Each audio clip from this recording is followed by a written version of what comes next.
बिस्मिल्लाहिर्रहमानिर्रहीम। शुरू करता हूँ अल्लाह के पाक नाम से जो बहुत बड़ा मेहरबान नहायत रहने वाला है। दोस्तों, बहनों, भाइयों, बुजुर्गों, अस्सलाम वालेकुम।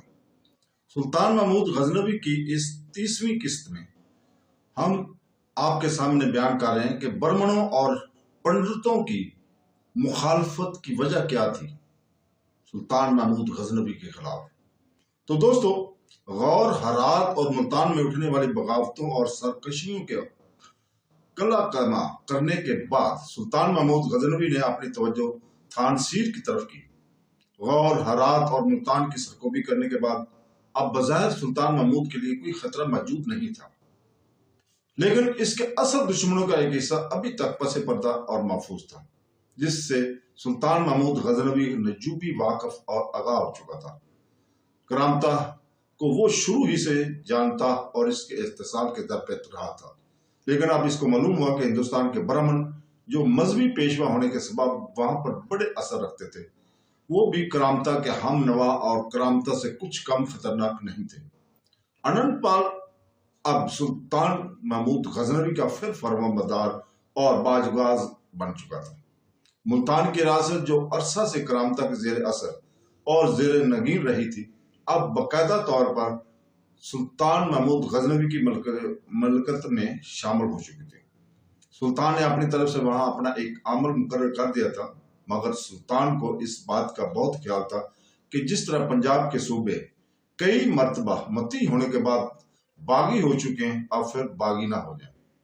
लिहाजा इसने इस बात का सुराग लगाने के लिए अनंतपाल को बगावत पर आमादा करने के लिए कौन कौन सी ताकतें मुतहर्रिक हो सकते हैं, अपने सलारों का इजलास तलब कर लिया था।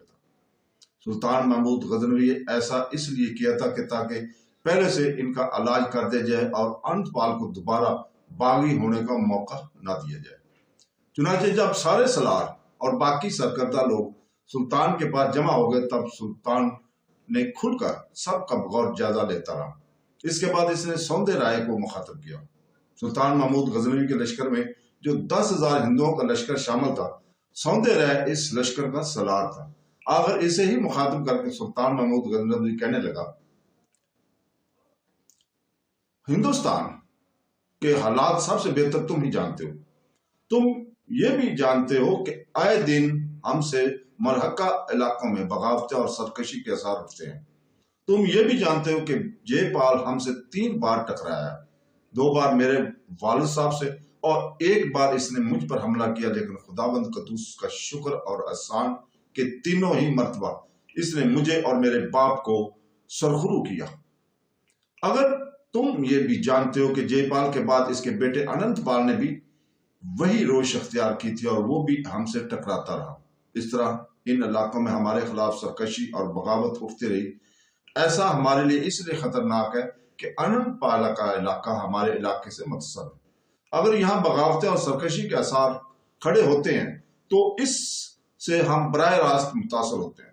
इसके अलावा तुम ये भी जानते हो कि ये क्रांति आए दिन इन्हीं हुकूमतों से राबत रख के मुसलमानों के नुकसान का बहस बनते हैं।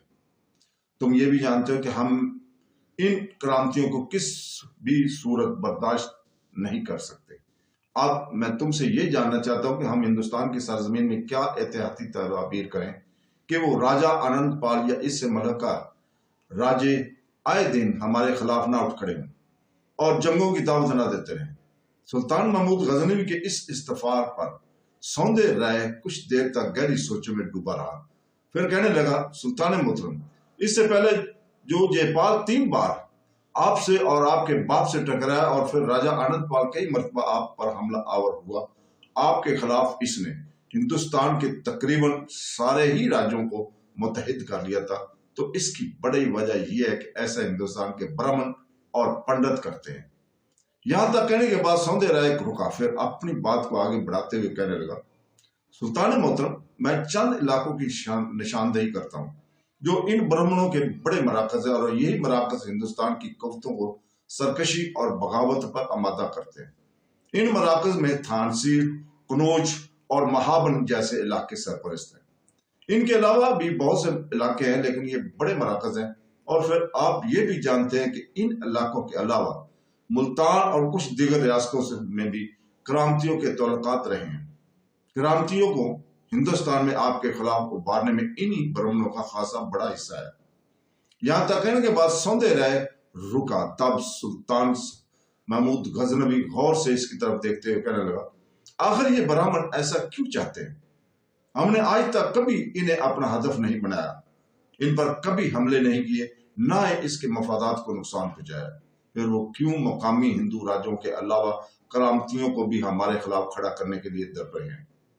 جواب میں سوندے رائے نے پھر کچھ سوچا، اس کے بعد کہنے لگا، سلطان محترم، سب سے بڑی وجہ یہ ہے کہ یہ برہمن اور پنڈت آپ کو ورکا خیبر کے مغرب میں دیکھنا چاہتے ہیں۔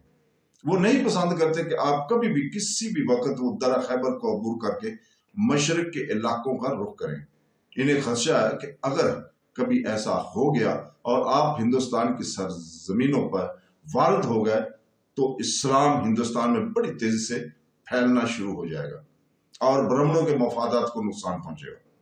سوندے رائے رکا، پھر اپنی بات کو آگے بڑھاتا ہوا پھر کہنے لگا، سلطان محترم، آپ جانتے ہیں اس سے پہلے بدھ مت اور ہندو مت والے ایک دوسرے کے بدترین دشمن اور مخالف ہوا کرتے تھے کہ گردنیں ایک دوسرے کی ناپنے پر تلے ہوئے تھے، لیکن جب سے آپ کے ساتھ ان کی دشمنی شروع ہوئی ہے، بدھ مت اور ہندو مت دونوں شیر و شکر ہو کر متحد ہو گئے ہیں آپ کے خلاف، اور انہوں نے اب اپنی زندگی کا مقصد یہ بنا لیا کہ کسی بھی صورت آپ کو اور آپ کے لشکریوں کو ہندوستان میں داخل نہیں ہونے دینا۔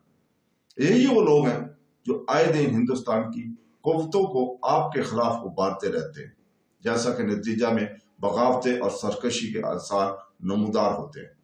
سلطان محمود غزنوی ہی نہیں، باقی سلطانوں نے بھی اس سے اتفاق کیا۔ چنانچہ سلطان محمود غزنوی یہ جان کے لیا تھا کہ تھانیسیر، کنوج، مہابن اور اس جیسے بہت سے علاقے فساد کا موجب ہو سکتے ہیں، اور یہی مقامات برہمنوں اور سازشی لوگوں کے مراکز بھی ہیں۔ یہاں کے بت خانے سازش خانے بڑے ہوئے ہیں، اور نہ صرف اپنے اپنے مقامی راجوں پر بلکہ تمام ہندوستان پر اثر ڈال سکتے ہیں، اور یہی وہ زبردست راجہ ہیں جو اننت پال کی مدد کو سب سے پہلے پہنچ سکتے ہیں۔ سلطان محمود غزنوی پر یہ بھی واضح کر دیا گیا تھا کہ ہندوستان میں پنجاب کے علاقے کے وہ دو طرح کی قوتیں نقصان پہنچا سکتی ہیں۔ ایک طرف کنوج، تھانیسر، مہابن اور کچھ اور علاقوں کے راجہ پنجاب اور لاہور کی طرف سے حملہ آور ہو کر اس کے لیے خطرے کا باعث بن سکتے ہیں، جبکہ بلواڑہ، گجرات، اجین کی ریاستیں ذرا جنوب میں پنجاب کے ان علاقوں کو اپنا ہدف بنا سکتی ہیں جن کے سامنے ملتان اور کچھ دیگر علاقے آتے ہیں۔ سلطان محمود غزنوی نے یہ سب کچھ جاننے کے بعد کارروائی کرنے کا ارادہ کر لیا تھا۔ ملتان کی طرف سے سلطان مطمئن تھا، اس لیے کہ ملتان میں سلطان ایک مسلمان حاکم مقرر کر چکا تھا، لہذا اس کو سب سے زیادہ خطرہ بالائی پنجاب میں بغاوت اٹھنے کا تھا۔ اس نے اس سے سب سے پہلے تھامسیر پر حملہ کرنا مناسب سمجھا تاکہ تھامسیر کے راجہ وہ قرضہ بھی پورا کر دے جو اس نے اس سے پہلے ایک مرتبہ اننت پال اور جے پال کا معاون بن کر دار سلطنت غزنی پر حملہ آور ہو کر سلطان محمود غزنوی کو کے ذمہ چڑھایا دیا تھا۔ نیز وہ وہاں کے ساشی لوگوں کو جو بھی کرامتیوں سے ہرگز کم نہ تھے سزا دینے کا تہیہ کیے ہوئے تھے۔ تو دوستو، اس کے ساتھ ہی میں آپ سے اجازت چاہتا ہوں، کل شام تک لے انشاءاللہ کل ہم اگلی قسط پیش کریں گے، قسط نمبر 31۔ تو دوستو، کل تک کے لیے اجازت، اللہ حافظ۔